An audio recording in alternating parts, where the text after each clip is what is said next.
সরস্বতী পুজোর পরই পরীক্ষা শুরু হলে যা হয়।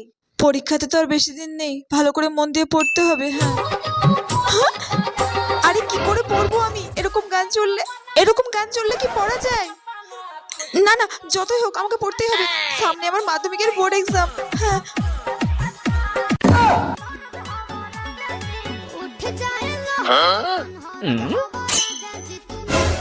এ কি, আমি নাচছি? সামনে তোমার মাধ্যমিকের এক্সাম। আমি যদি এখন না পড়ি তাহলে তো আমি কম নাম্বার পাবো, আর কম নাম্বার পেলে তো মা আমাকে বাড়ি থেকে বের করে দেবে। ও না না, আমি এখন পড়বো। আমি কোনো দিকে কান দেবো না।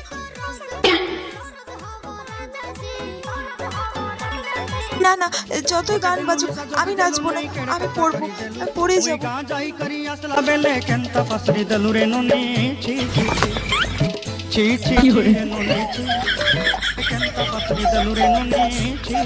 এই মোনা, তুই ছিচি করছিস? সামনে তোর না এক্সাম।